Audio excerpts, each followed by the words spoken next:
broadcasting from our flagship station, KNYE, in Pahrump, Nevada, and worldwide on the internet. This is Midnight in the Desert. I am your guest host, Tim Weisberg. Whether it is the brightest of day or the darkest of night, wherever you may be, it's time to hunker down for the next 3 hours as we enter into a world of wonder and weird that you won't hear anywhere else. And tonight is my favorite kind of show because it's the kind of show where we're going to talk about things that I don't know a lot about, and I get to learn along with the audience.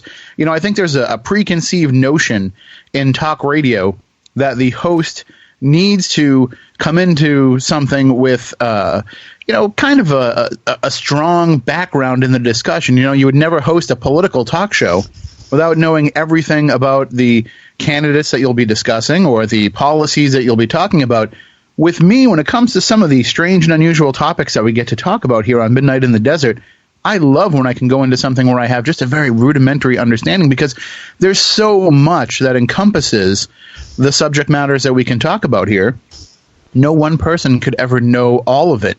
So what we're doing is we're bringing you all of the experts, all of the knowledgeable people that can share that information and help enlighten you and hopefully enlighten me along the way. So tonight you can expect me to ask hopefully the same kind of questions that you out there listening would want to know as well, because there's certain terms and certain theories that we hear bandied about all the time, but we don't get to really do a deep dive into them in our regular everyday life. But tonight we are going to be doing some deep dives, and some of the stuff we'll talk about will be, maybe even a little bit controversial as well. So let's get right into it with our first guest tonight. Maureen St. Germain is an internationally recognized, highly acclaimed transformational teacher and author. She's widely known for her Amazon.com bestseller, Beyond the Flower of Life. Her newest book, Waking Up in 5D, provides tools to guide you in the transition from the third dimension to the joy and the love of the fifth dimension. I really love the fifth dimension. I think their best song was Up and Away. Her interest in the Akashic Records resulted in her being granted access to this dimension and has been off limits to most of humanity for millions of years. She's going to talk to us tonight, though, about how we can access those records. And good evening, Maureen. Thanks for joining us. My pleasure. I'm happy to be with you. And thank you for enduring my lame fifth dimension joke. I'm sure that's the first time you've never heard that. Well, my favorite song is This Is the Dawning of the Age of Aquarius. That is probably my favorite. I thought Up and Away would be like kind of a funnier, lame joke. It is funnier, so. If you're going to go lame. So I'm like I said, we're going to be talking about some things that I'm not really fully knowledgeable about. And I know I have a rough understanding of the Akashic Records, or am I saying that right? I like to say Akashic, but I think everybody will know what you're talking about either way. So the Akashic Records, I've heard about them. I understand kind of the general concept of it, but it's such a huge thing that I find it hard to wrap my head around exactly what it could be. So why don't you explain in your words what the Akashic Record is? Well, a short explanation would be it's the internet of life, meaning that it contains a record of everything that's going on, everything that has gone on, and everything that you're thinking about doing or contemplating in your life. So it exists in a dimensional vibration that is different from where we are, and because of that, it's not necessarily visible to us or available to us yet. At the same time, because we're closing down this cycle, this era, special dispensation was given, and now anyone can access the Akashic Records. And there's a lot of reasons why, but primarily it has to do with the fact that we're now taking open book tests instead of trying to learn everything we need to learn without a cheat. That was always my favorite kind of test. When you found out it was open book, yes, because I forgot to study. So yeah. We're talking about being able to have all of this information at your fingertips. It's one thing to imagine all the information that has ever been, but to have all the information that ever will be at your fingertips, I mean, are we talking about a physical manifestation of these records? Well, number one, I didn't say everything that will be. What I said was everything you're contemplating, which is different. So, for example, if you're thinking about buying a car and you're looking at a Volvo and a Tesla, and money's no object, you might be looking at safety factors and all kinds of different things, and you're projecting yourself in those two different cars energetically. You're putting your energy into them, imagining what it would be like to have one, imagining what it would be like to have the other, and contemplating the pros and cons of both of them. So what happens is those are all part of your record, and they both exist simultaneously until you decide, and then one fades away.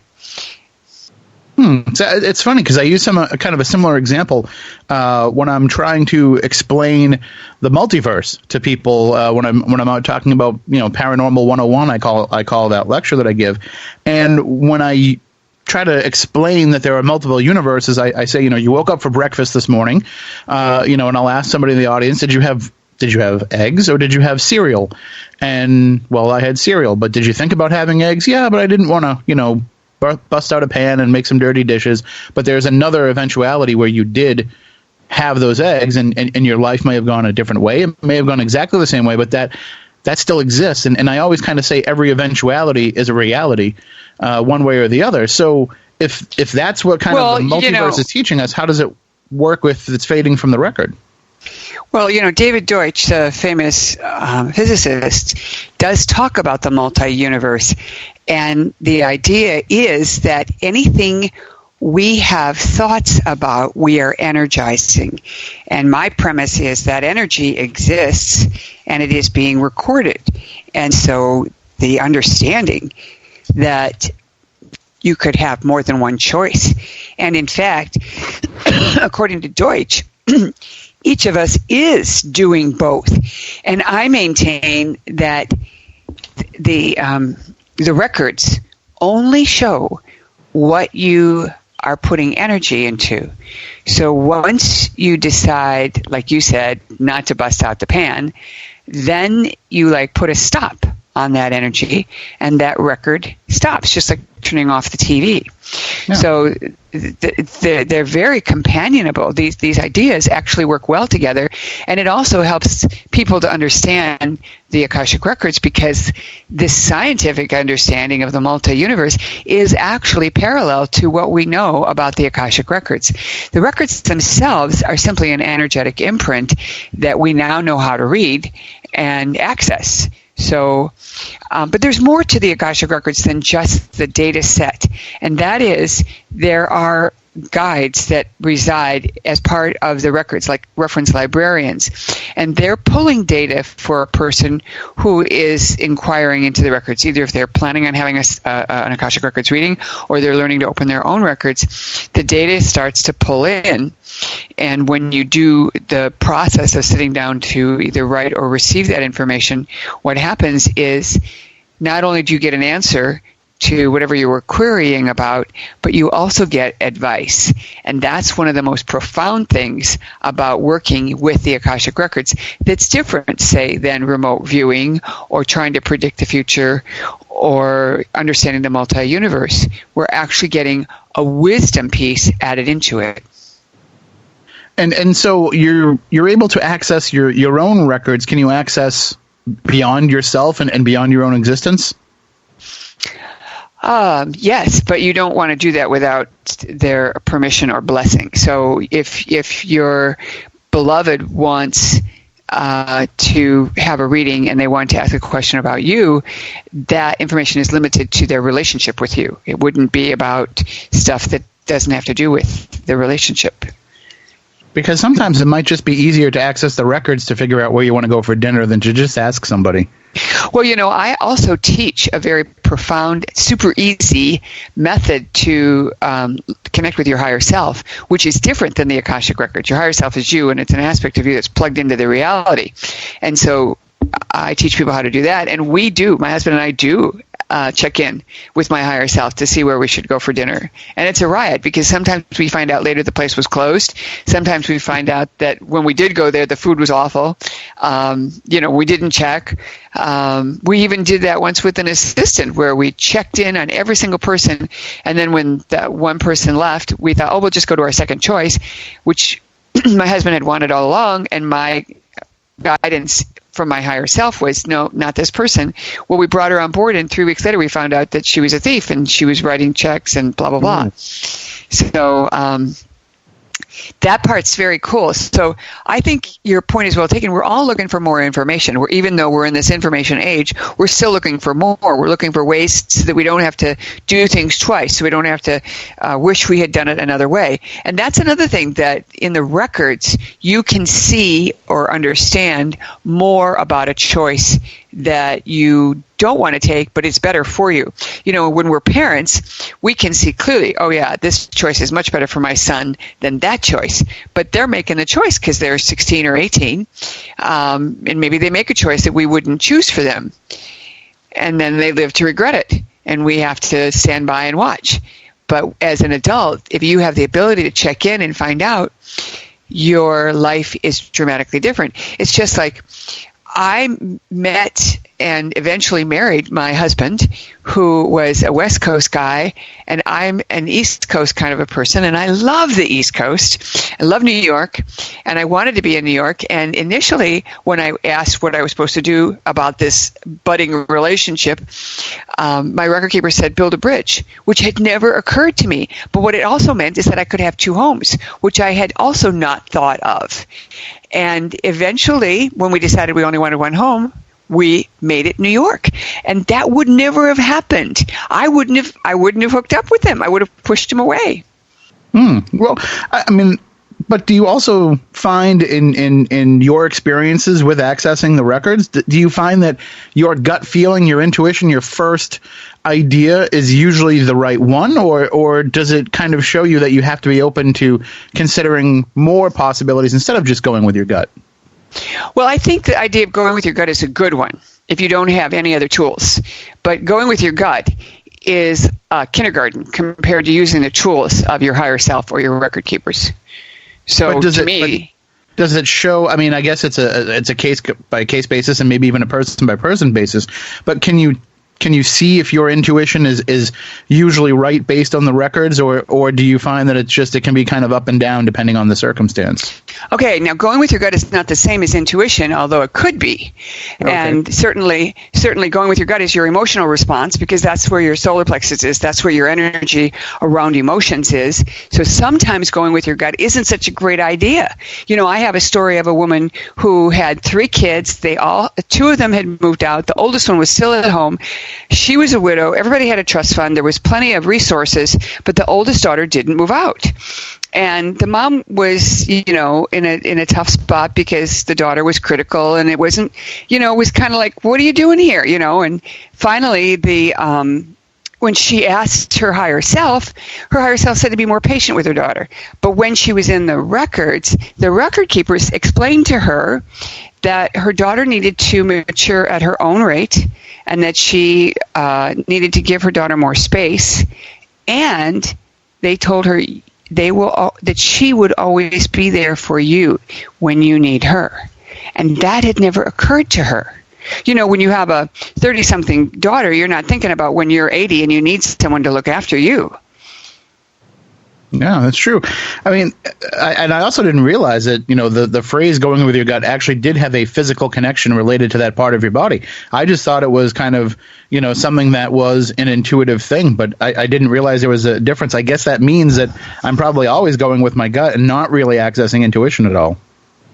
Well, what you have to understand is everything is related, and they're like stages. It's like maturity. You can walk when you're age 3, but you can run when you're age 6, but you can be a marathoner at age 17. So are you running at age 3? Yeah, but not like you will when you're an adult. So certainly going with your gut is like the baby steps towards using your intuition, because going with your gut says, I'm not following logic, I'm following something else. So it's a way to allow your mind to say, okay, that's another way to make a decision, because we've come off of an age where everything had to be justified by science. Every single step we take, every single decision we make, we're looking for a test, a blood test when we're sick. We're looking for, a test when we choose a car, is this the best car for safety, and so on. So we're always looking for scientific proof, because we've come off of this age of science is king. Empirical data is king. But the truth of the matter is we are more than just mental beings. And going with your gut announces to the world that you are willing to use other kinds of data, your emotional data, over something logical. And that's important because you could walk into a room and suddenly have an awful feeling and decide, I'm not coming to this party, and you turn around and walk out. That going with your gut is a good reaction, and certainly it's at the verge of using intuition. Intuition would be something bad's going to happen here tonight. I need to leave now. You see the difference? It's still a form of information that you're using that's not necessarily based on logic. But if you can access the Akashic records, maybe you just don't even go to the party to begin with. That's true. That's true. Or even your higher self. Now, what's interesting is, and I try to make a comparison between these two, the higher self and the Akashic records. The higher self is you. It's a version of you that's plugged into everything that you care about, everything in the reality. And the Akashic records are the data set of your experiences that are related to what you care about and your overall mission that you've chosen for yourself. And I'll give you an example. When I was back in the corporate world many years ago, and I was trying to reach a newspaper interviewer, a guy who was writing an article to get a story about my agency. I kept trying, and I didn't get through, and I finally let it go. And then at the end of the day, I was getting a very clear message from my higher self, not the records, that I need to call him. And I'm mentally having this conversation with this wisdom channel, my higher self, saying, I don't want to call him. It's 5:05. I want to go home. I got to fix dinner, blah, blah, blah. Call him now. No, I don't want to. Call him now. Okay, fine. I pick up the phone and call him, and the writer says to me, how could you know I would be here at this time? I'm never here at this time. And all I could do was laugh. And believe it or not, that story that I wanted him to write made front page of that newspaper that year. Wow. That week. So you turn these channels on, and they're not hard to turn on. It's simply a matter of learning some tools and then practice. When you learn to play the piano, you don't do it overnight. You sit down and you put your half an hour in every single day.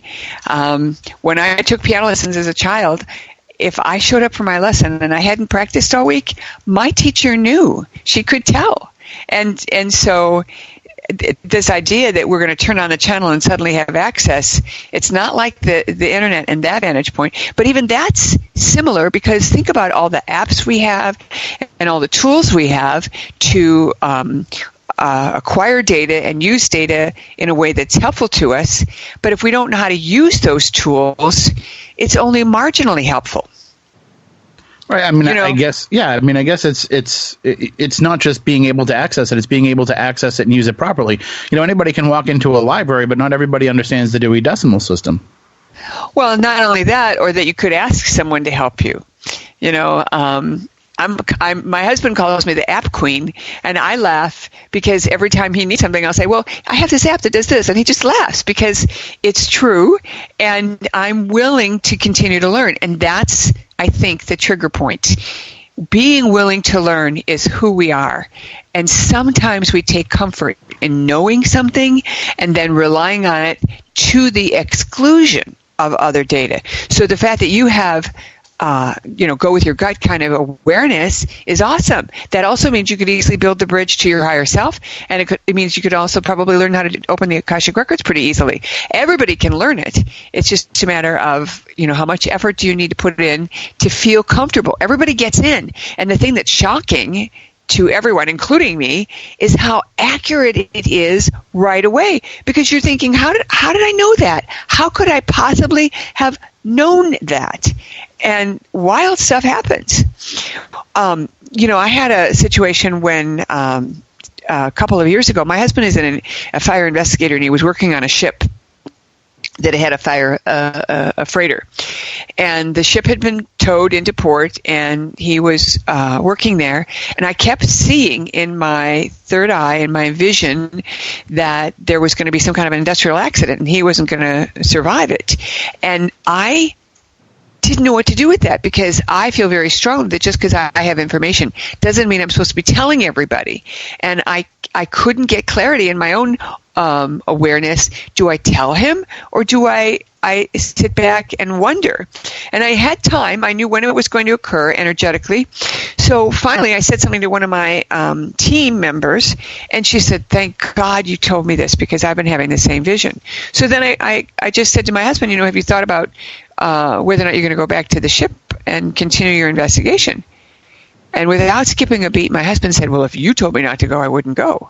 Now, I wasn't expecting that response. I was expecting him to give me a different kind of response. So I said, "Well, this is what I'm seeing." And he said, "Well, tomorrow morning, would you open the records for me?" And I said, "Sure." Now, I'm thinking, this is how I think, he's going to ask, is it my time to go? Is this preventable? Can we mitigate it? Blah, blah, blah. And please remind me to tell you about a car accident where a woman tried to change the situation. But anyway, so here we go. And that's not the question he asked me. The first question he asked me out of the hopper was, what caused the fires? Without being able to censor it, I said to him, well, it was to cover up a couple of murders, and there were 2 fires, not 1. And I was so shocked and so embarrassed that those words came out of my mouth that I kind of pulled myself out of that energetic frame of mind and looked at him and said, "Oh, well, I don't know where that came from. Nobody was killed." And he looked at me and he said, "Actually, 3 people died." Blew me away. I had no information on that fire, and here I am telling him. And, the investigation, because as a scientist, he was looking for the physical evidence of a fire occurring on its own. Just like, all of us are looking for physical evidence of whatever it is we want to believe. And because we've been taught that that's the only thing that's valid. And you're saying go with your gut is proof positive that lots of us are actually using more than just what we're receiving as mental linear data, and instead we're using the intuitive data that is coming in, and the first receiver is the solar plexus. And then as you open up in higher ways, there's higher chakras. There's a heart chakra and a throat chakra. These are energy centers that are holding the energy for the human body. And as each of these centers start to become more available to us as tools, then we're able to understand and receive more information. But this business of opening the Akashic Records is actually a shortcut so that you don't even have to have all those other aspects available to you. You can just go right in. And that is pretty amazing. This might be a very loaded question with only 2.5 minutes to go before the break, but how is this different than somebody who has, say, psychic abilities or clairvoyance or has these type of these intuitive abilities? How are those different than being able to access the records? Well, think in terms of the multi-universe and the layers that are, I will call ladder or horizontal. And then think of dimensional aspects, which I would label as higher or above. And it doesn't mean better, it just means from a vantage point of a XY axis. And the higher dimensions at the Akashic Records are at the 11th dimension. When people are reading the field for you, they're reading 3rd, 4th dimension. And that's the psychic energy, which can be useful, certainly, but it is definitely not the same. And it is not the caliber of useful information that you'll find.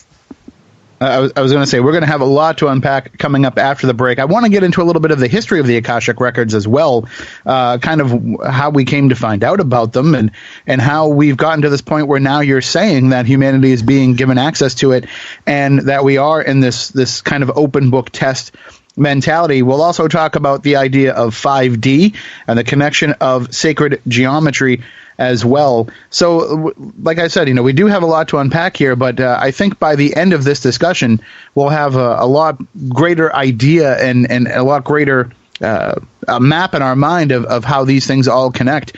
But if you want to check out Maureen's website and you want to find out more about her, well, it'll be linked up right at midnightinthedesert.com, of course, but you can also go to maureenstgermain.com if you want to find out more about her work, if you want to pick up some of her books as well. And like I said, we're only really going to be able to scratch the surface here tonight. So you're going to want to pick up those books so you can really find out more and get deeper into the story. But we will get deeper into the story coming up, and we'll have a little bit of a history lesson of the Akashic Records, because we're talking about something where if we're going to be able to go all the way back and access this information, well, we have to find out how that all started. And if you want to ever kind of get into some of this stuff yourself and you have any success with it, hey, let me know. I would love to hear those stories. Tim at SpookySouthCoast.com is the easiest way to get a hold of me, because I can tell you, I'm paying attention. I need to know this stuff. I'm going to try it myself. We can go on that journey together. And speaking of journeys, more down this journey with Maureen St. Germain coming up in just a few moments here on Midnight in the Desert. Welcome back to Midnight in the Desert. Tim Weisberg with you tonight, filling in for Dave Schrader. And we don't give you an easy Friday night. We give you things to think about over the weekend. We give you things that will keep you motivated, things that will keep your mind working, things that will keep you learning and researching and interested throughout the entire weekend. And we are definitely doing that tonight with our guest, Maureen St. Germain. We are talking about the Akashic Records. We'll be talking about 5D and what that means and the connection to sacred geometry. But I think it's important, Maureen, to take a step back a little bit here. We're talking about the Akashic Records, and it's a fascinating thing to realize that we can access now at this time in this day and age. But how did we first come to learn about the existence of these records? Well, I'd like to take you to the American Christian mystic known as the Sleeping Prophet, Edgar Cayce. Mm-hmm. And he initially brought this idea to the public, or to the American public, but it has been part of our traditions in the East, the ancient traditions of China, of India, since we have records. So in the era of the original knowledge that we know of, the mystics were the ones that accessed the records, and they went through ceremony and they did their own spiritual work, and they reached a point of mastery that they could access the records. And so in the Old Testament, the Akashic Records are referred to as the Book of Life. And when Edgar Cayce was asked, where are you getting this information? He said, I am pulling it from the Akashic Records. And when he was asked, well, what are the Akashic Records? He said, again, as a channel, he said, healing, he said that it came from the Book of Life. And then he cited a couple of references in the Old Testament where we refer to the Book of Life. So in modern times, we are familiar with this idea of the Akashic Records through this mystic, or this trans-channel, Edgar Cayce. And that's where we're kind of started in this era. And then more recently, there was a way that was given to access the records through ceremony and practice that allowed anyone who has the desire to connect to come in. And it represents the idea of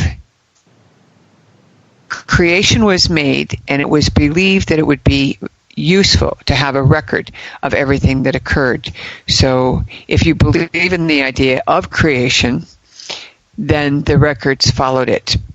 And the beings that embody the records, there's several categories. One category is permanent members of the records, and then there's other beings who come in for a sojourn, and then there's others who go there for, I'll call it apprenticeship, and then they come to Earth as humans.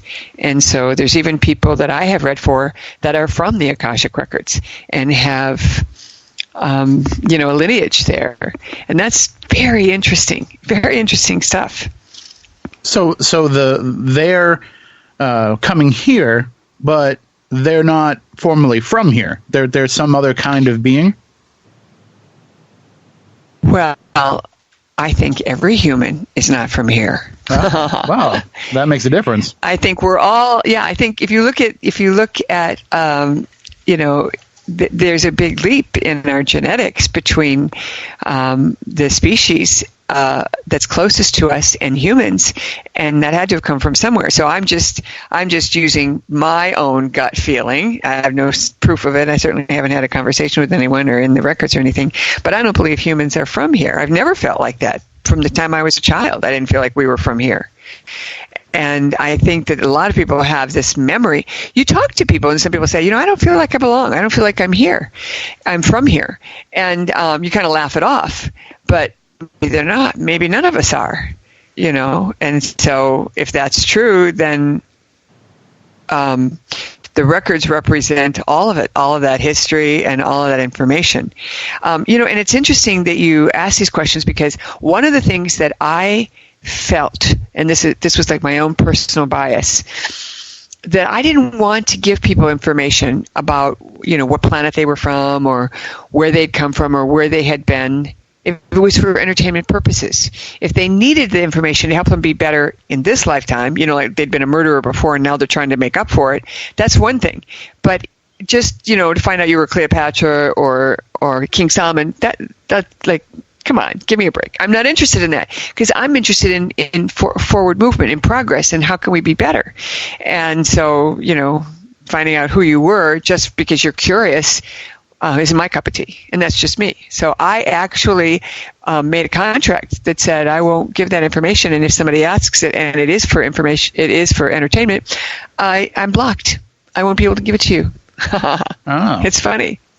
So, talking about these record keepers that are kind of assisting in finding some of this information.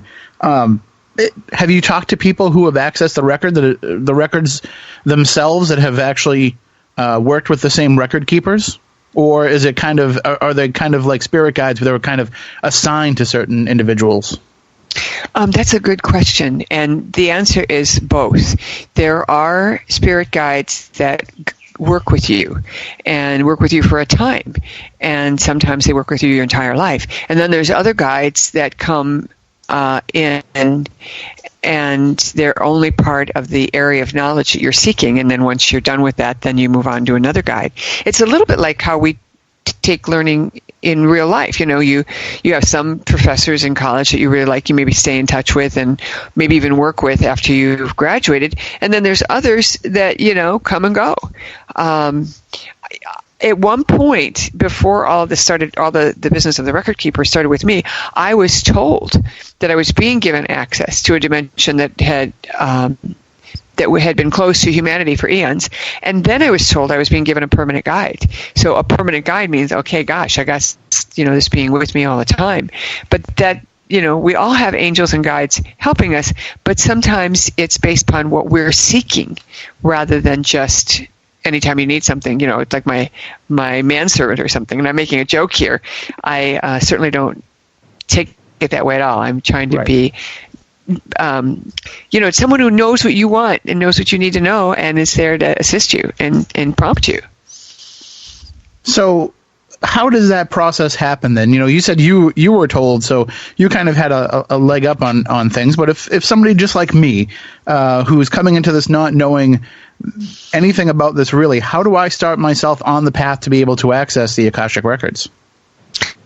Okay, so first of all, you need to understand that this is an energetic dimension that exists far beyond where we're at. We're operating, third, fourth, fifth dimension, and the Akashic records are in the 11th dimension. But they are a living field of liquid light. So just like in Back to the Future, when the protagonist reached into his pocket to look at the family picture while his mom is trying to make out with him, and he sees his body disappearing, he panics, and bails. And so as a field of living light, what it means is whatever you're doing in the exact moment changes the field, which is why we actually don't go into the field as much as we work with the reference librarians that embody the information that we need and provide it as we seek it. So it's like a film library that allows instant access. And the way you do it is through a prayer, a ceremony that you do with reverence, and then practice. It's pretty simple. And it's almost so simple that you won't believe it. You'll just look at it and go, yeah, right. And I totally get that. I mean, I have often approached things that way myself. Yeah, right, that's not going to work. And what I have discovered is this does work, and it's remarkable how powerful it is to use this process and get in the records. So, and in the book that I wrote, Opening the Akashic Records, I actually detail step by step. So for example, one of the things that I put in the book to help people get there is I help them understand what I call markers. And markers are ways you know you're in. So, for example, when you want to make an important phone call, you're looking at your cell phone. How many bars do I have? That's a marker. The amount of bars you have is a marker to let you know whether or not you're going to have a good connection or a moderate connection or an awful connection. So once you recognize the markers, then it's much easier to believe and to validate for yourself that you really are in the records. And the markers are subtle, but they are noticeable. And this is something that's very interesting to me. And I have never been like this, but I think I'm the oddball. I don't think that I'm the normal person here. Whenever I have an experience that I don't understand or that makes no sense or doesn't add up, I never feel like I should label it as weird or strange. I always think, wow, I wonder what that's all about. But most people are ready to label it weird. So, for example, if something disappears, someone stole my ring. If like Neo in the Matrix, when he saw that cat do that wacky thing, he didn't say anything. But then when a few minutes go by and he says, yeah, but what about that cat? Suddenly they recognized what he had seen and known. There's something here I need to pay attention to. So that's the difference between someone who isn't trained to work in the records and someone who is. They train themselves to notice these markers that you and I might blow off if we weren't trained to pay attention to them. That's one element that's very powerful and helps you to identify that you are indeed in the records. And then the idea of ceremony is that when you're doing the ceremony and then you're done, you close the records, it's a way to compact it into it's like a wormhole in a sense, or a Stargate. You're going in and then you're going out. You don't live with your records open because that would be counterproductive. It also would be like a circular argument in a spreadsheet where you would just keep looping because it wouldn't be, you'd be pulling data from the records and going into the records, and it would just get wacky. So the idea that you could access the records first has to kind of sink in. Because initially you're just going to say, yeah, right, this is just hocus pocus. And that's understandable. Most people would feel that way. So part of it is to be open. Now, someone such as you who say you're already using, follow your gut, you're more likely to be at least consider the possibility. And then, for example, the markers help you define it. And then in a classroom environment, for example, you're being asked questions that everybody answers, and then everybody shares their answer, or a group of them shares their answers. And when you realize that all of your answers are in alignment, that they line up and they provide the same general information, you start to think, ooh, maybe there is something to this. Because doubt's a big factor to work with and to begin to allow and accept. And even when I was first starting out in this work of the Akashic Records, I thought I was making it up. And you'd say something to a client about what was going on in their life, and they would say, how could you know that? And I can remember a time when a client was told, you don't have to fasten your life vest. And I was seeing her getting on a boat and, struggling with her life vest to get on right away. There's tension and nervousness. And they said, you don't have to struggle to get your life vest on your boat.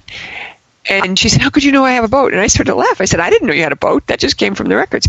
And that energy, that window, that lineage, moves through you in such a way that you are not processing it through your cognitive brain.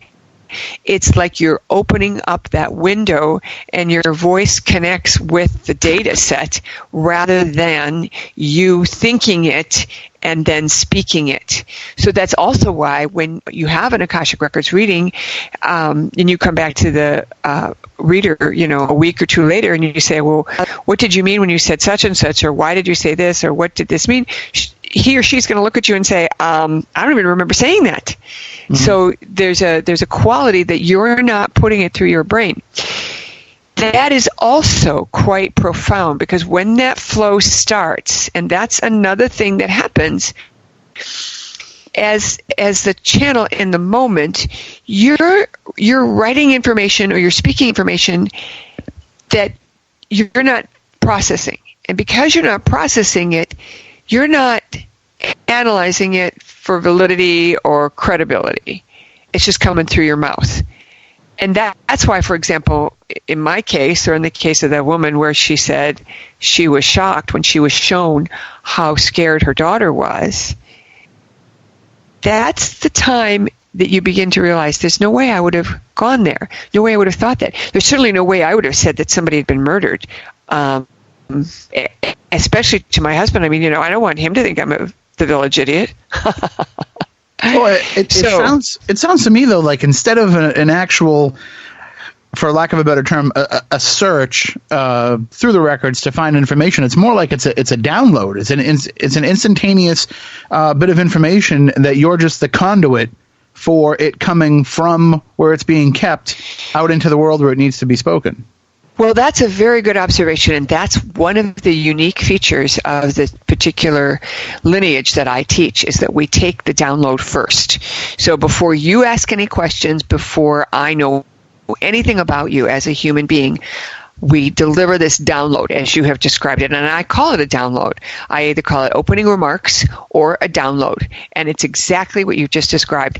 But then the client asks questions, and they can ask about anything they want, and then the information again comes in as a answer, but it's based upon the query that's being made. So initially we deliver a download, a direct download of information.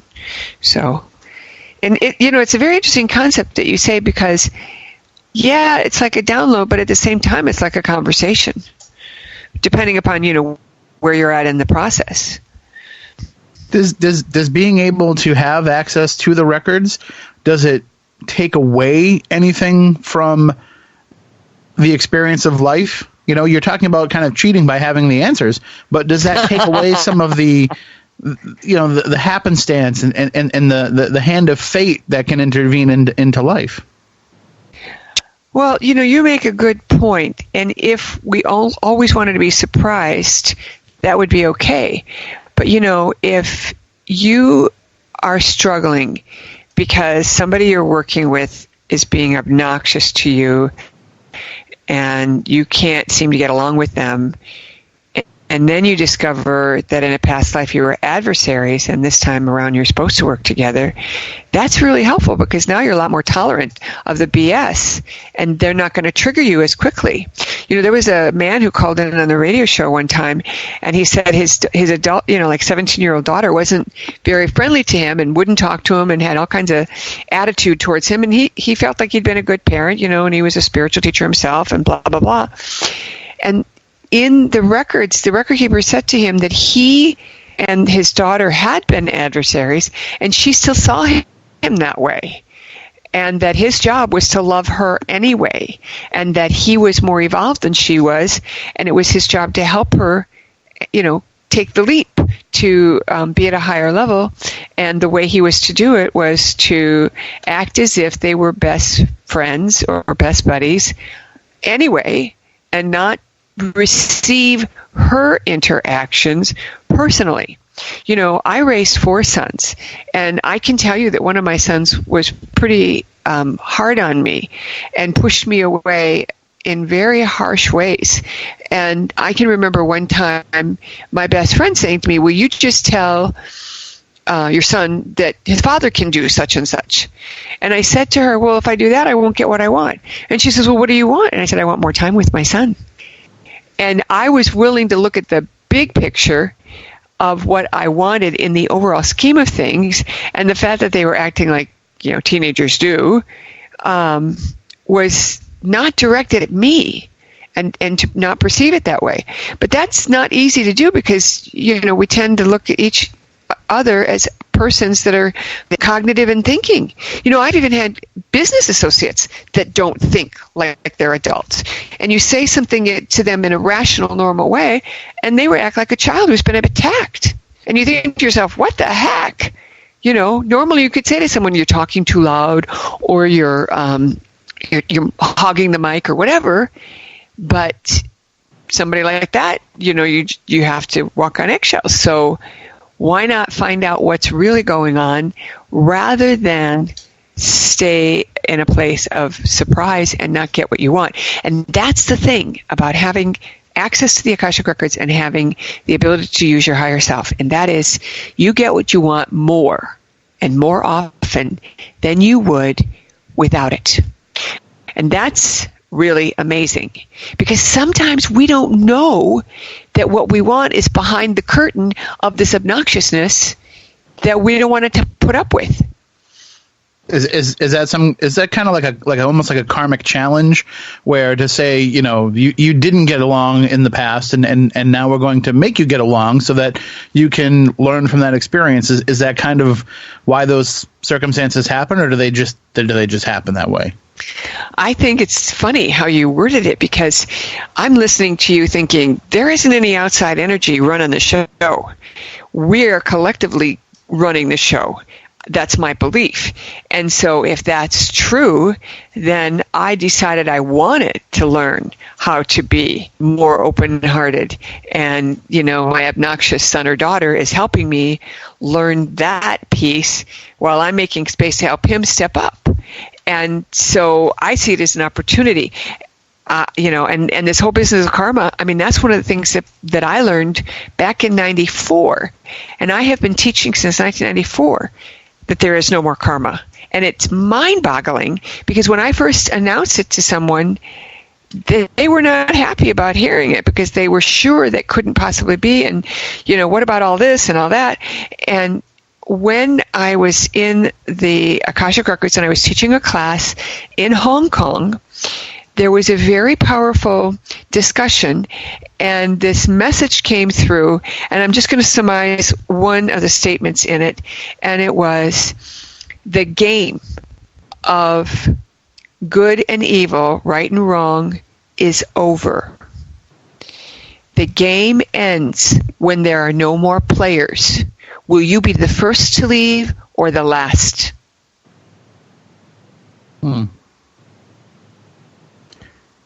So then I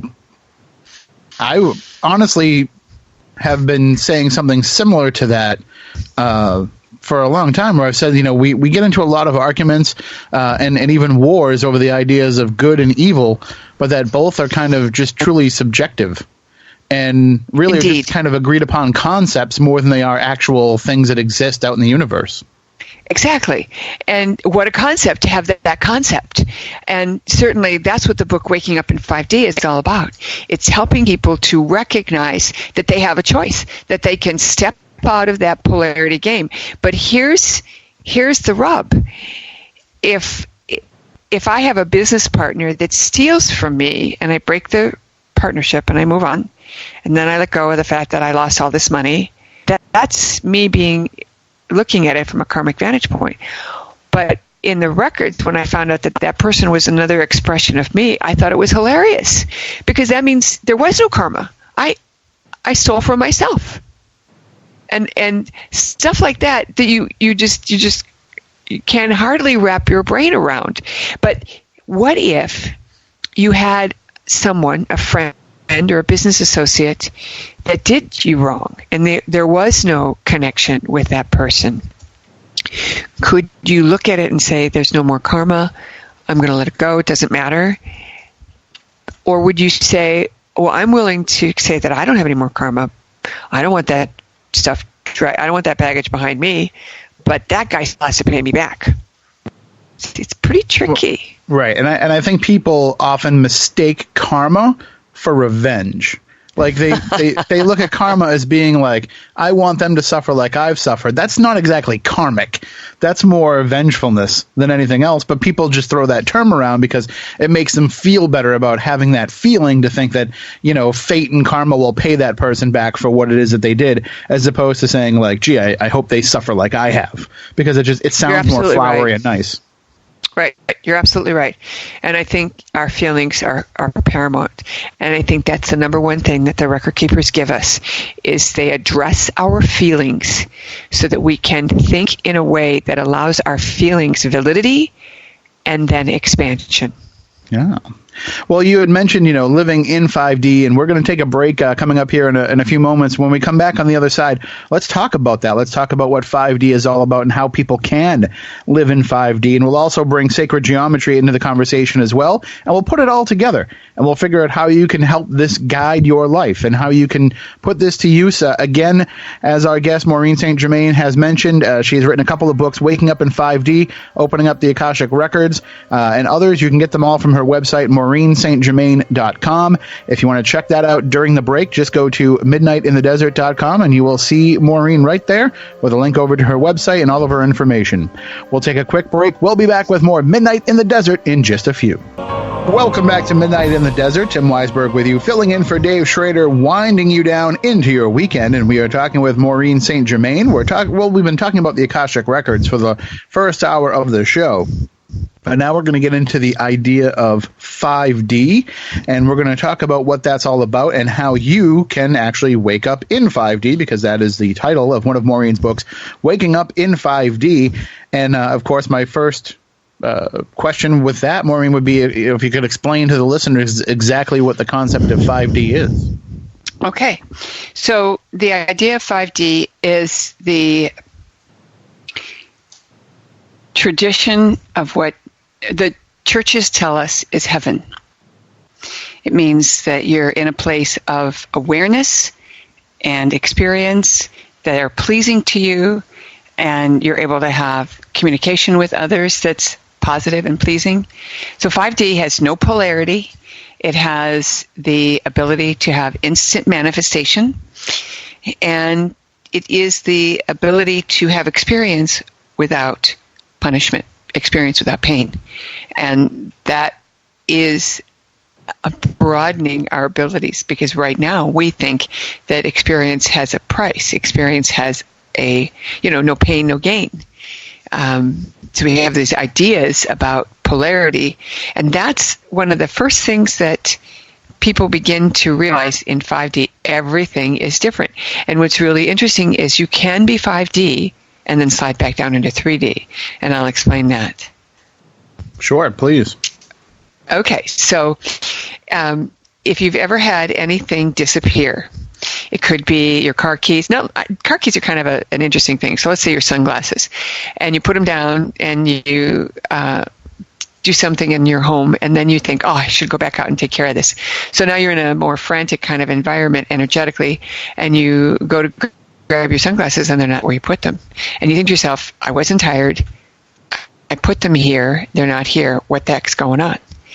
And you hunt around for them, maybe search the drawer they were in, and you say, fine, I'll just take a spare. And you go get the spare and you go. And then you come back and you take your sunglasses off, and without even thinking, you put them away where the original pair is supposed to be, and there the original pair is. And you think to yourself, that is so strange. How could it be that they're there when I couldn't find them 4 hours ago or 2 hours ago? That is a person who has come back in a blissful state. They've accomplished their mission. They've done their job, whatever they intended to do. They're in a place of comfort and peace. They put their sunglasses away. They're 5D. Then when they go back out again, they've dropped their energy back down into third dimension, where they're in a polarity place. If I don't get this errand done, I'm going to be, have a late fee in the bank or something like that. So you're in a different energetic vibration. And that's 3D. So you have this experience. Now, I truly have had these experiences. And when I ask my audiences, of whether there are 100 or 500, how many of you have had this happen? Over 70% of the audience raises their hand. Mm-hmm. Have you had that happen? I'm raising my hand right now.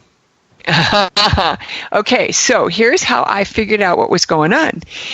I began teaching people to work with their higher self, and I've mentioned this a couple of times, and I have a protocol that I can share with you on the radio further down the road as we do this. And so in this protocol, I was teaching people to ask, where did your stuff go? So I would ask, where did my sunglasses go? And the guidance would always come in, it's in a higher dimension. Okay, fine then. I want it back. When you're a mom and you have kids, you don't really care much who's got the scissors or who's got the stuff you need to make dinner. You just want it back in the kitchen so you can use it for what you need. So that was my first inclination. And then one day I had a very unusual experience, and we were driving down the road. One of my kids was driving my van, and I'm sitting in the front seat, and the van starts making this strange noise. I know a lot about cars. I know that you have to change the oil, and that's the extent of my knowledge. So when my car started making this funny noise, I actually said out loud, "What's going on with the car?" And out of my mouth came the answer. It was the fan belt, and there was a chain that was broken. I don't know. I don't remember now. And I burst out laughing because I thought, that is the funniest thing I've ever heard. I've never heard myself say anything intelligent about a car. So we had the car fixed, and in meditation I asked, how is it that I knew the answer to that question when I don't know other stuff? And I was told, you asked, what is going on? Now, if you think about the 6 interview questions, who, what, why, when, where, and how, and we were all taught this like in 5th grade, every one of them is so that we can take that information and fix the problem. Who ate the cookies? Well, we're going to go after them and yell at them. Why are the cookies gone? Well, we didn't put out any fruit. When were the cookies eaten? Well, if it was at 5:30, they're not going to eat dinner, and so on. So what happens is all of the 6 interview questions, except for one, the what question, are closed. You're going down a narrow path so you can solve the problem. But when you ask the what question, it's completely open-ended. And that's how come I was able to bring in the answer. So I began teaching my students, okay, whenever something happens that you don't understand, and this goes back to something I referred to earlier, saying, we're in this old habit of defining what happens as weird or strange and then dismissing it. But instead, if you get yourself in the habit of noticing when something unusual happens and then ask the question, what is going on, you're going to get a boatload of information, maybe a surprising piece of information you weren't planning on getting.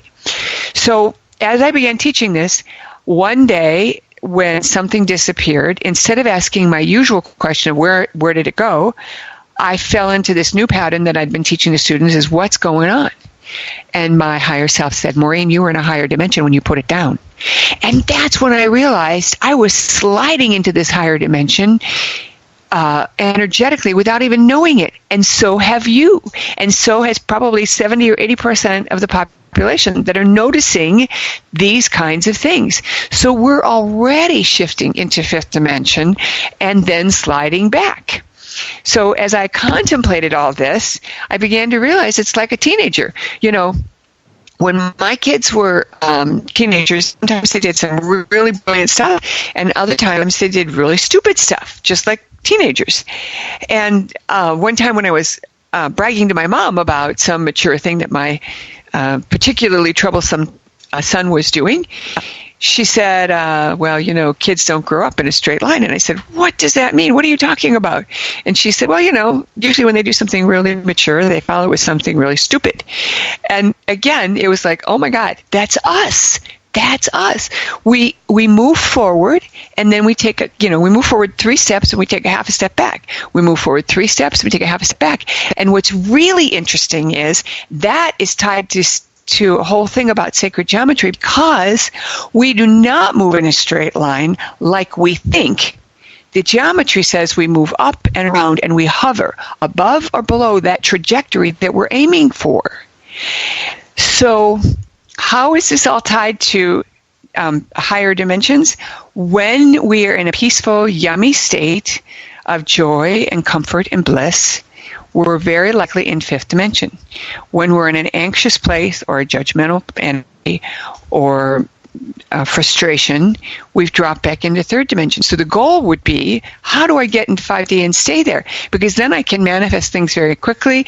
Then I can have a good time. Then the people around me are happy, and everything's kind of fun and groovy. And going back to the discussion from the first hour, when you're accessing the Akashic records, is that a state of 5D? 11D, 11th dimension. So that I know that you said that that's where the records reside. So you're actually going to that 11th dimension when that happens. Well, you're kind of accessing right. that. And I'm teaching people that's true. And what I'm teaching people is to go to 5D first and then access the records. Because let's think about this. Let's say you were in a place where you had a bad experience in terms of some historical thing with a parent. Let's say they were an alcoholic. And then you receive information about someone else being an alcoholic. You might color it with your own judgment about that, unless you were at 5D. In 5D, you would be able to receive that information without a bias, without a prejudice. And so this is another reason why we teach people about 5D and why I wrote the book Waking Up in 5D, because I realized that if we can proactively help ourselves to be 5D and to try and stay there, then everything on the planet shifts. It's like the tipping point. It's not going to take everybody to get there. It's just going to be like a teeter-totter. We're just going to flip. So what are some of the, obviously, I'm sure you outlined it deeper in the book, but what are some of the ways that people can, get into 5D and hopefully stay there? Okay, so let me take this window of opportunity and share with you the protocol for getting connected to your higher self, because it's going to take me like a few minutes to give you the setup and help people understand. But there's 3 things you do for 45 days to connect with your higher self and to get accuracy. And this is high accuracy. So you make an agreement with yourself. You're going to do this practice for 45 days, and it's really kind of fun. So it's not hard. It's not like you have to go do exercise somewhere in a gym or anything like that. But you start out by practicing asking first of all, we do a protocol where we actually ask your higher self to give you your symbols or signals. And your symbols or signals can be an energetic feeling in your body. Your finger could itch, your ear could itch, you could have mental image, you could see a color, you could see a shape, your eye could twitch. Practically everybody gets some kind of sensory, reaction to help them know their yes signal and their no signal. That's what you start out with. And then you practice with that. So maybe if you know the answer to something like, I have 2 brothers, you ask your higher self, how many brothers do I have? Do I have 1? No. 2? Yes. And then you work with things that you don't know the answer to, but you always ask unimportant questions. And you always ask yes-no questions. You don't ask open-ended questions like when or who or why. So the questions are yes, no, and they're about what you are supposed to do. So you're not saying, is my brother going to call me? What you can say is it in my highest and best good to go shopping with my brother? Is it in my highest and best good to go to the beach with my brother? Like that, rather than, is my brother going to show up? Are we going to go? So you kind of have to learn the technique of paying attention to the kinds of questions you ask, and they're always yes, no. They're always things you don't care about. So if you are sitting at a restaurant and you want to order your favorite meal, don't ask, just order your favorite meal. But if you really don't care and you've never been at this restaurant before and you don't know what's going to be the one you're going to like the best, you can say, okay, I'm looking at meal number 1. No. Meal number 2, no. Meal number 3, yes. And so you do that kind of practice. That's the first step, those kinds of questions. And then the second step is taking action. You always follow through. So once you get that information, then you have to follow through. Now, that's tricky because, we have a will and we want to make things happen a certain way. And that's why the first rule comes into play, because you have to choose only things that you don't care about. Because if you really care about it, then you need just to do what you want. And only ask about things you don't care about. So if you're looking in your refrigerator thinking, should I cook the broccoli or should I cook the green beans? Ask your higher self. You don't care. And your higher self says, okay, cook the broccoli. So you cook the broccoli and, somebody walks in and you had this whole big batch of broccoli that you weren't going to use all at once anyway. And now there's plenty for everybody. Stuff like that starts to happen. And you get certain kinds of experiences that show up. You ask, is it my highest best go to this restaurant, this restaurant, this restaurant? Even if it's the restaurant you don't like that much and your higher self says yes, you go anyway. And then maybe you run into a friend and you have a fantastic meal because you had somebody to eat with. Stuff like that starts to happen. And now I want you to back up and think about, how do you make decisions? We all make decisions based on historical data. If we're going to buy a car, we're looking at the car reports. If we are buying an appliance, we read consumer reports, we ask our friends, and we go online and search. So we are looking at historical data. Maybe we test drive a car. When we have all these experiences about stuff we didn't care about, and we still got something really good in response, we begin to see that our higher self is always right. And so it takes 6 weeks to build new DNA.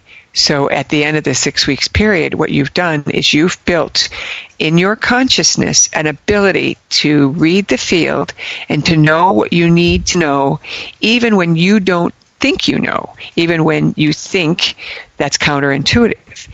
So that taking action is really important.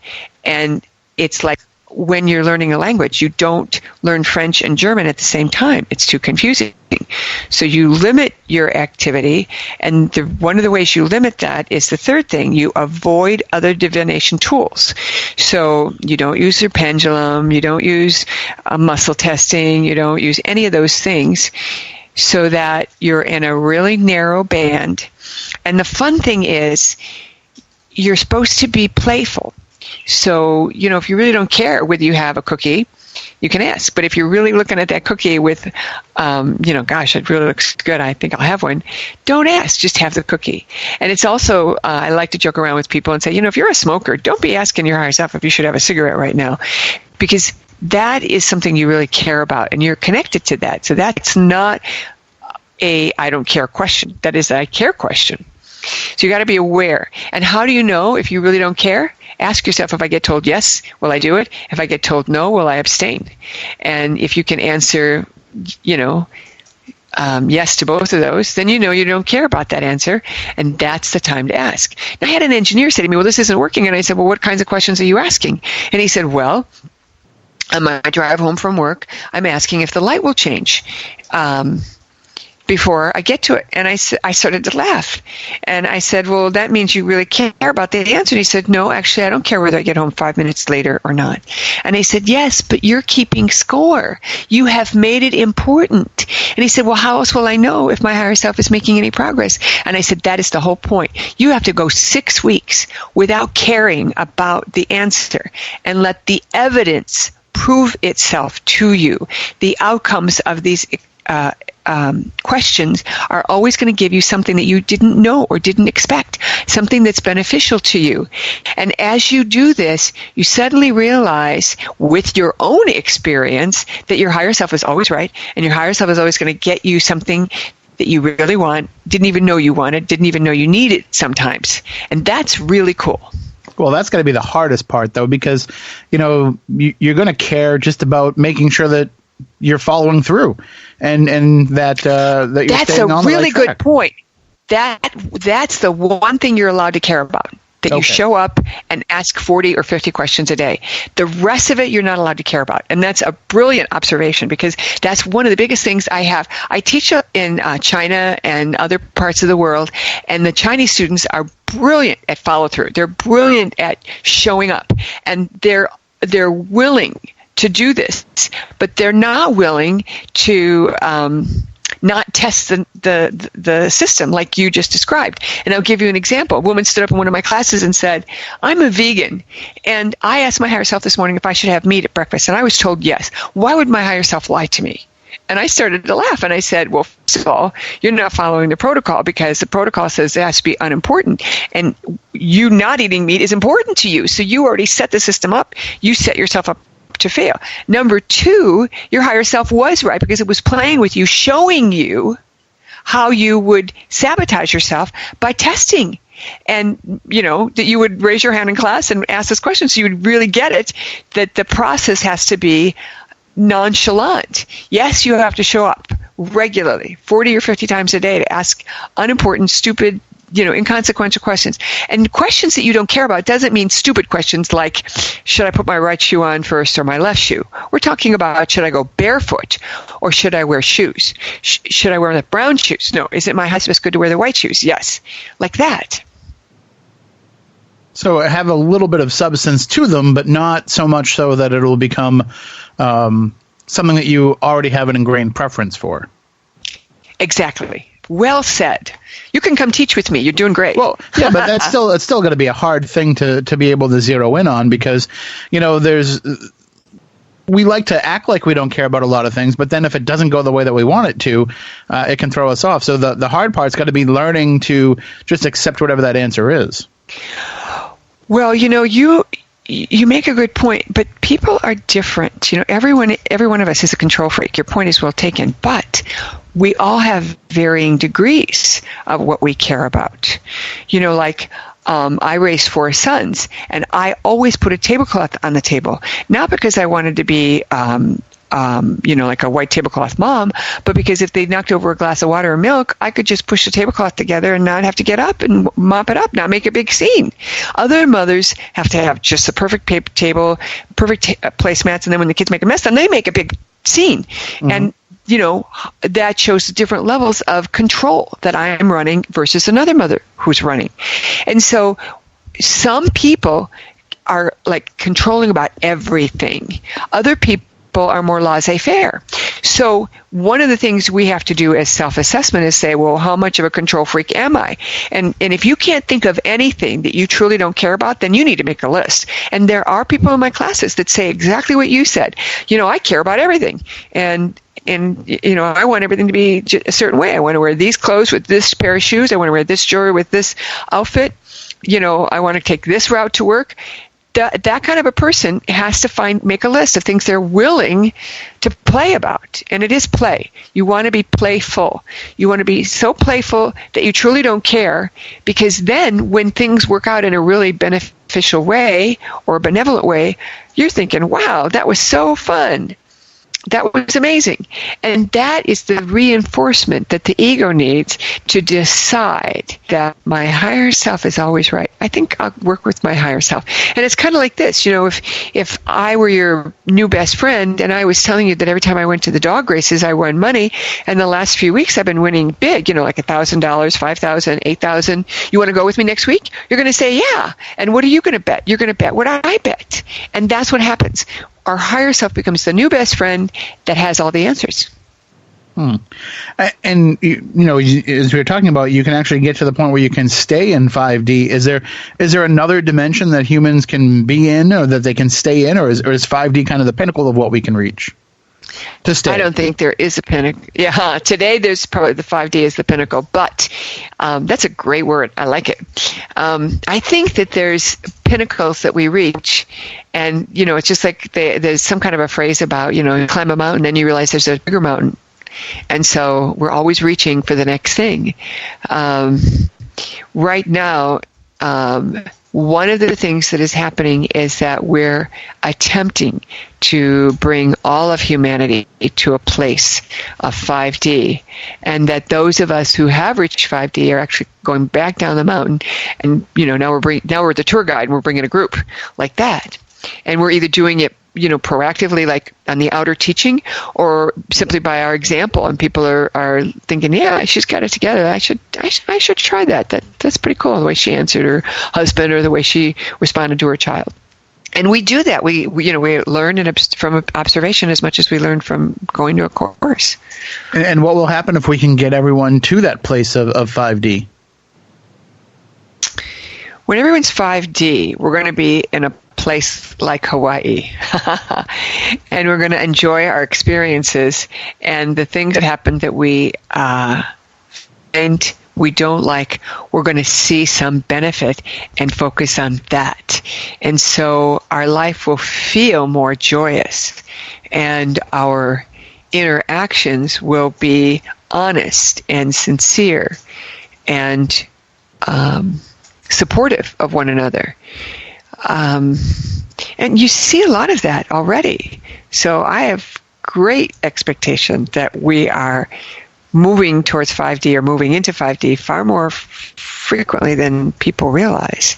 And it also means there's, all this other drama that I would call political drama, war, and so on, that doesn't occur because it's not possible to cause that kind of damage to each other or to the earth. And that's another thing that happens in 5D. We're plugged into the earth, and you wouldn't want to cut down a tree unless it's necessary. And so your whole approach to life is different. Well, I'm glad that you see us moving more toward all being in 5D, because I'm worried that we're dropping all back into 2D, because I'm not seeing a lot of depth from people these days. Yeah. So, but it's good though that we can kind of have something like that to all strive to get to together. And I think you're right. If we can get some people to that level where they can bring others up and can evangelize, how great that is. Maybe it'll help pull everything together a little bit faster. And speaking of pulling things together, we're going to take a break right here. But when we come back on the other side, we'll start piecing all this together. We'll bring in the idea of sacred geometry, connecting it all. And I didn't forget, I will ask you about that story that you told me to remind you about the car crash and the woman. Okay. And see, you're already having an effect on me because I have a terrible memory. But I already remembered that without having to write it down. So see, I'm moving up a little bit higher in my own existence. So we'll take a break right now.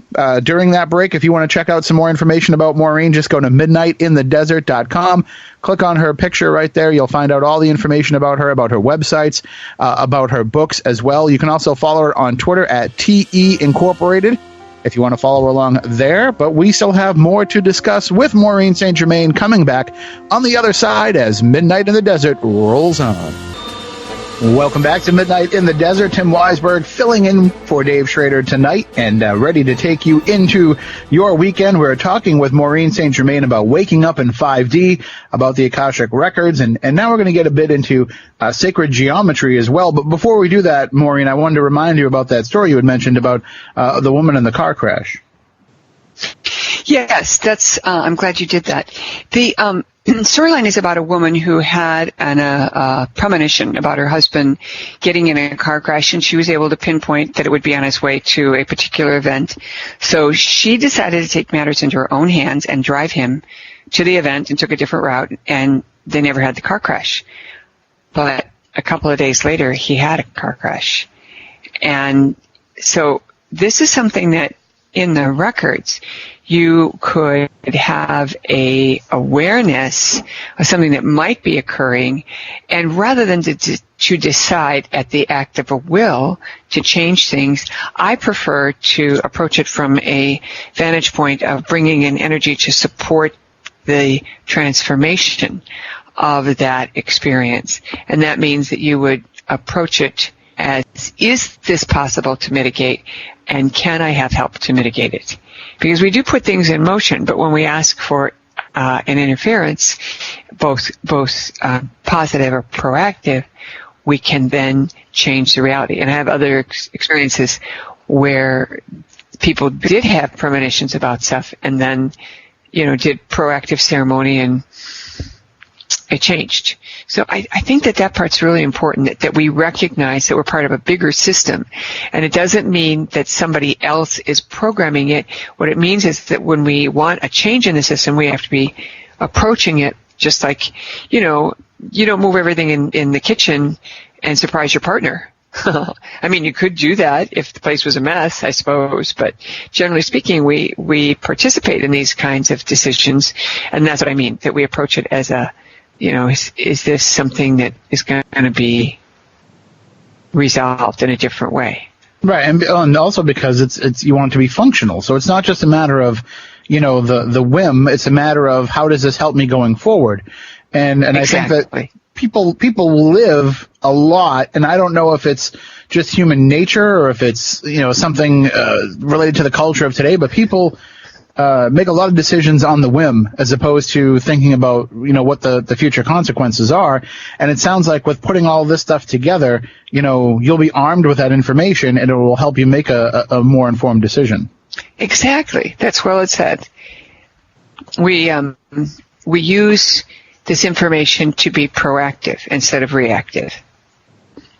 So let's talk a little bit about sacred geometry, and from my understanding, this is kind of the geometry that we see throughout the universe. Talking about things like the Fibonacci sequence, where we can look at it on a piece of paper, but also see it applied practically into life. That there's a higher power, and that math is kind of the language of that higher power. What is that kind of how you would describe it as well, or? Yes, but I would add a lot to that. I would say to you that what people who study the sacred geometry, and that would include me, have discovered is that these sacred relationships permeate everything. They permeate the DNA, they permeate the way plants grow, they exist in the relationship between Mars and Venus and the Sun. And so you start to see certain patterns show up repeatedly. And this, for example, is also found in something like the stock market. And people who are day traders are looking for a certain group of people who are day trading in the stock market using sacred geometry are actually looking for that sacred ratio. And to really be clear about this, everybody knows this ratio called pi, and that's the relationship between a circle and its radius. And we know it's 3.14, and we know that 3.14 times pi, or 3.14 or pi times the radius will give us the circumference. And if we pi r squared, that'll give us the area. So we know pi is the constant, but it is the number that produces the relationship between the radius and the circle itself.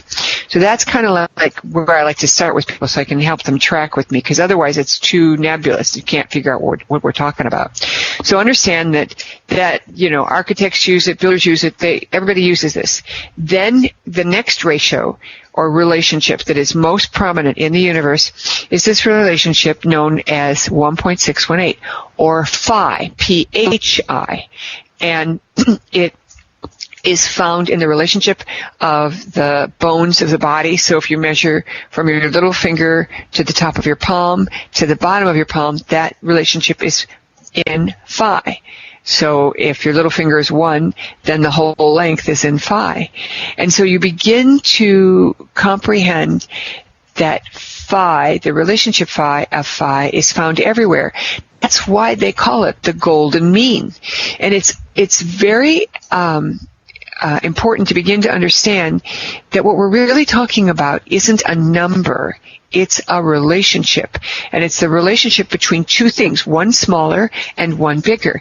And I like to tell people that phi is source code for creation, because as you look at the way things evolve, they evolve in phi. So you find the phi ratio in the curves of the DNA, and you find it in the Parthenon that was built, I don't know when. You find it in the Great Pyramid. And you begin to realize that this relationship is being reflected because it is so powerful. And to be really clear, there's two kinds of numbers. One kind of number is a static number that doesn't move, doesn't change, like 5 or 10 or 15. And then there's irrational numbers that always have a remainder. And that would be a number like 3 into 5. And there's always something left over. So the irrational numbers are a whole class. And they never exist without two numbers existing prior, creating that tension, creating that relationship. And I try to teach people, think of it as a mommy and a daddy. So the mommy and daddy exist to produce the baby or the child. That child is the irrational number. Now, the joke or the rub is that a rational number is like a man and the irrational number is like a woman. And so the next time a man calls a woman irrational, and all of you who are listening, and you can relate to this, you can say thank you, because you represent over half the expressions in the universe. And that's kind of funny when you start to think, well, yeah, I'm the big player here. So there's two ways of creating: to copy it or to expand it. And when you realize that the ideal proportion is this thing called the golden mean or the golden ratio, it's very, very powerful. Now, why is the Fibonacci sequence so important or related to this? And that is because this particular sequence of 1, 1, 2, 3, 5, 8, 13, 21, 34, 55, 89, and so on, is built upon the two numbers preceding it. So that's why there's two ones. There's 1, and there's nothing before 1, so that's 0. So 1 and 0 is 1. That repeats itself. And then 1 and 2 is 2. 1 and 1 are 2. 2 and 1 are 3. 3 and 2 are 5. Like that. So you begin to understand that's a sequence, and it's a mathematical sequence that we've labeled the Fibonacci sequence. Now, what I discovered is that there's another sequence that I named the Phoenix sequence. And the Phoenix sequence says that you can start with any two numbers and produce the same result as you can with the Fibonacci sequence. So what makes the Fibonacci sequence so special? When you reach the higher relationships, like 34-21 or 55-34, what happens is when you divide those two numbers, it produces this number, or this relationship we know as phi, 1.618. And the higher you go in the comparative pairs, the adjacent pairs, the closer to phi it gets. But it never resolves. It never gives up a remainder. So it's a little bit like a woman buying a rose. She brings it home and she pulls out the vase. Oh, well, the vase needs washing. Now, just wash the vase. She puts the rose in the vase and puts it on the table. Oh, it doesn't go at all with the couch. Let's get some throw pillows to go with the rose. So you pick up a couple of throw pillows, and then you're looking at the guy. This doesn't work. And you keep changing the environment. That's a irrational number. There's always a remainder, always something more that you could do or add. Now, remember when I said that this business of making progress is moves up and down, or 2 steps forward and 1 step back, towards the trajectory of where we want to go? It's the same.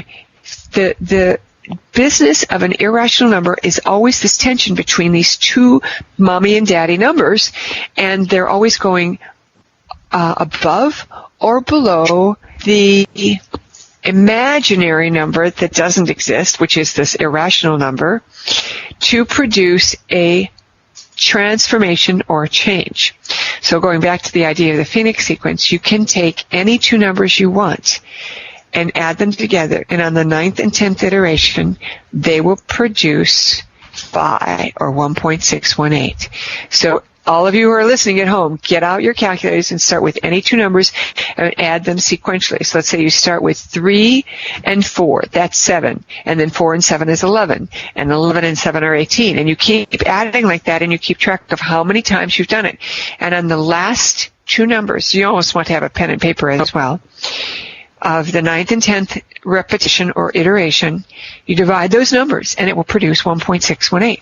I call that the Phoenix sequence because I meditated on it and asked, what do we call this? And it means that the Fibonacci sequence is a subset of the Phoenix sequence. And why is this important? It means that no matter where you are at, if you can have a narrow trajectory and focus on what it is you really want, and then go beyond it and see the outcome and look back, not at how you got there, but that how happy you are that you got there, you can actually produce any outcome you want. And that's how we manifest, using sacred geometry. So that's how you would kind of utilize it, as almost like a guide, an example, something to keep in mind when you're going through this process for yourself and making determinations, so that you can kind of so you kind of liken your life experience to the actual sequence itself and say, now I'm going to keep taking this situation and reducing it down till I get to there. Yes, and to give you a real life example, let's say you're not married and you want to be married. So most people, when they want to manifest that, they think of getting married. And with this system, what I say to people know is go beyond that so that you produce that, the phi ratio produces that middle thing that you want. So what does that mean? It means you go to a point in the future that proves you are married and that you are happy. Because you don't want to just say you're married, because maybe you're married and you're unhappy. So what does that look like? If you're married and you're happy and you've gone down the road a piece, what does that mean? That means you're probably married a couple of years. So you pretend in your imagination, in your imagination, that you're clinking glasses and you're making a toast and it's your anniversary. It could be the anniversary of moving in together, your anniversary of getting married, your anniversary of whatever it is. But you pick something and you toast it. And you say, I'm so happy we found each other. And then you pretend to hear what the other person says. And maybe that other person says, I never in my wildest dreams thought I'd meet someone like you. I'm so happy. I love you so much. So you hear that. Now here's what happens when you actually hear that phrase. And you've written the script now. You've got your script and you've got your beloved script. And you hear this script in your mind that you've created, your body shifts and your energetic imprint attracts that which produces that outcome. Now, there's all kinds of studies, scientific studies. Like, I'll give you an example one. This is kind of old, but it really brings home the point of a bunch of Russian basketball players. And they had them practice for an extra half an hour as one set. They had another group imagine they were practicing for half an hour more. And the third group didn't practice at all. Well, the group that practiced for an extra half an hour improved their free throws 25%. No problem. That's all they practiced, was imagining that they physically practice at the foul line shooting hoops. Okay. The second group only imagined for half an hour. Their free throw improved 24%. Almost the same. Because the mind cannot tell the difference between an imagined outcome and a real one. So we're actually using the idea of whatever it is you want. Then you go beyond that and you create an experience of something that produces an outcome that makes it impossible for the idea of what you want to not be true. So can you think of something you really want to manifest, and we'll do it right now? I'll play with you. Let's see. What's something I really want to manifest? Well, I'd like to get my motorcycle running again. Okay. So if your motorcycle were running again, what would that look like? Well, I would be able to just jump on it and ride wherever I want to go. There's a lot of places that I want to go and visit, but I've kind of set them aside to only visit on my motorcycle. Okay. So I can one. Pick one. All right. So one place I've always wanted to go and see is this place, Dighton Rock, which I've never been to. In 13 years of talking about it, I've always said, that someday I'm going to go on my bike to that place. Okay, so now that you've already been to Dighton Rock, what proof do you have that you've been there on your motorcycle? Well, I can see myself driving away. That would be one proof, but that's not a proof that you can show me. What's a proof that you could show yourself and others? I'm not sure what you mean. Well, and this is what happens to everybody, by the way. They get to this point and they have what I will call a roadblock or a wall. And the obvious answer, and all your listeners already know the answer, and that is a selfie of you on your bike and the rock in the background. Yeah, no, sure. Mm-hmm. Okay, so that's... All right, so I just, I gave away the answer. But when we play in classroom, we actually go through this, and every single person, when it's their turn, they do exactly what you did. They come up with some close but not there kind of experience. Okay, so now you have a selfie, and you can post it on your website or on your radio show site, whatever, and say, I finally did it. Now, imagine one person that you would tell, that you would have this conversation with, that knew that you really wanted to do this, but you maybe hadn't talked to in a while. And so you get on the phone. Who would it be? That'd be my friend Matt. Oh, okay. So you're on the phone with Matt, and what do you say? What do you tell him? I said, I finally got the bike running. The first thing I did is I went to Dighton Rock. I finally saw Dighton Rock for myself. And while I was there, I was able to take this photo. And, I don't know why I waited so long to go, but I'm glad that I did. Wait. You took a photo of yourself at Dyson Rock? Send it to me. I want to see it. That's what your friend would say. You wouldn't even have to go into, I took a photo. You just tell your friend. I mean, you're not trying to, you're like micromanaging this. And what I'm suggesting to you is make it a real conversation. You wouldn't tell your friend all that in one sentence. You'd say, I finally went. And he'd say, that's so cool. How did it go? And you'd say, it was amazing. I had the best time. Here, let me send you a picture. You see? That would be your conversation. So now, in your Actually, I'd lead the conversation. I would just send him the photo via text, and then I would kind of back up and explain it. Yep. Okay, so let's do it that way then. What would you call him up or he calls you? What happens first after you send the text? He'd probably give me a call or we'd at least message back and forth a little bit about it. Okay, and then he picks up, I got to talk to this guy. This is so cool. And he says, you rock, man. You've wanted to do this, you've struggled, and it all came together. And you say, yeah, it was amazing. I'm so impressed. I'm so impressed with myself that I did it. That not only did I get my bike running, but I also got to this location. And that's all you have to do. Every time you start to feel bad that your bike's not running, see yourself with the text routine and then the conversation. And hear what your friend says to you. Don't just pretend to hear. Mentally hear it. Hear their voice, the way they talk. And, I'll give you an example of a guy in one of my classes who said he wanted to work for the Miami Dolphins as a marketing guy. And I said, well, who are you going to call? And he said, my mom. And I said, what would you say? And he stopped. He said, I can't say it because you're recording it. And I said, okay, clean up your language. And he said, okay, I'm working for the effing Dolphins. And I said, you'd say that to your mom? And he said, yeah. And I said, okay. And what would your mom say? He said, no effing way. And I said, your mother talks like that? And he said, yes, she does. And I said, well, then that's the perfect movie for you. So you wanted to make it real. You wanted to make it tangible so that when you hear that conversation, you're actually hearing their voice, in their inflection, with their accent, with their languaging, the way they talk. And here's what will happen. You do this a few times. Every time you start to feel bad, man, that bike's not running, and I really need to find time to do that. I'll find a way. Okay, and then you forget about it. But at that moment, that's when you run the movie. And you see yourself with this fun routine where you've sent the picture and he texts you back and then you get on the phone. Okay. Make sure when you get on the phone, in your mind's eye, you hear what he says and you hear what you say. Okay? Now, once you do that a few times, the conversation will surprise you. And you'll hear Matt say something the way Matt talks that you had not scripted in your mind. And when that happens, you know that this is already manifesting. And I'll just say the world is churning or the energy is churning around you, and it's going to happen. And you never know how that's going to solve. It could be that you run into somebody who works on motorcycles and they say, look, I can get that fixed for you right away, but I need such and such and only you can do that. Would you mind trading? Some magical thing will come.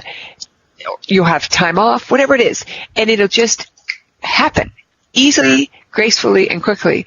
And the trip will happen. And once you send the picture to Matt, you'll remember that you had created this manifestation matrix. Because you might not remember, once you do it and you start hearing this surprising conversation, it's pretty well set. You don't have to keep going back to it. And then after it happens, and at one moment, you're going to have like a Neo moment in the matrix, and you're going, oh my God, I remember doing this in my mind. Mm-hmm. And that's really powerful. And then you're going to know, oh, this is a cool way to manifest. Now, the thing that's very interesting about this particular way of manifesting, and this is all written about in the book, Be a Genie, is the fact that you have to define what it is you want. A lot of people are stuck with what they don't want. I don't want to be married to an alcoholic, or I don't want to work in a crappy place, or something like that.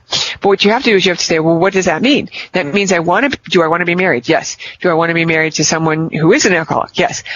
What does that look like? Well, it means they come home with a paycheck. That means that they come home on time. That means they keep their promises, whatever it is. then you know what you want. Then you go to a point in the future that proves irrefutably that you achieved that goal. And the thing that I tell people is don't load it up with a bunch of stuff. Don't decide you want to get married and have 2 kids and you see all the family together in a picture. That is possible, but that's really hard to manifest. It's so much simpler to manifest one thing at a time, or to have a manifestation matrix about the beloved, a manifestation matrix about kids, a manifestation matrix about your job, as separate energies, because then they can percolate and produce on their own, independent of the others. So I also like the way that you're talking about reverse engineering that to say, like, you know, what you think that you don't want also tells you what it is that you want, because I think that's where people get hung up on is, you know, they want material things, but when it comes to like experiences, they tend to think of what they want to avoid. So it's I'm sure a lot of and people that's usually when we're stuck. Yeah. With that same block that I had, you know, where it's like, oh, you know, like what do I feel like I want that is something that's worth putting this intent into? You know, I don't want to waste, you know, spending that time and energy on something like, you know, I wouldn't say I want a new motorcycle. I'd say I don't want to just take the one that I have and go out and have the experience. Yeah, and it's a very gratifying feeling to go through that process and hear your friend Matt and the way he would talk to you and say, wow, man, I'm so impressed. You know, I didn't think you'd ever get that motorcycle running again. I thought it was hopeless. That's exactly what he would say, too. Yeah, I must be psychic. Nice lawn ornament that you have there. Yeah. Well, we're just about out of time, but of course, people can go to your website if they want to find out more, MaureenSt.Germain.com, linked up right on MidnightInTheDesert.com there. And in addition to the books, you also have classes that people can purchase, and they can also reach out to you to have Akashic readings, too, right? That is correct. I do in person, over the phone or internet like that, and they can have an in-person reading if they want, if they can catch me in New York, where my home is, New York City, and I do travel around. I'm going to other cities as well, so they can check our schedule and see where I'm going to be. And I also have a group of people that have learned and trained under me, so that if they don't want to have a session with me, or they don't want to wait till I'm available, they can get one of our team members to do it. That'd be awesome. Excellent. Well, thank you so much for enlightening us and hopefully starting myself and the listeners on this path to be able to reach 5D and to be able to reach the Akashic Records and to really realize how to make all of this work for us. And I think you're going to get a lot of our audience reaching out to you to find out more. Thank you. Thank you again, Tim. It's been a total blast. Oh, likewise. So MaureenStGermain.com is the website to find out more. We'll be back in just a few moments. We're going to be talking about some UFOs that may be coming out of the sun.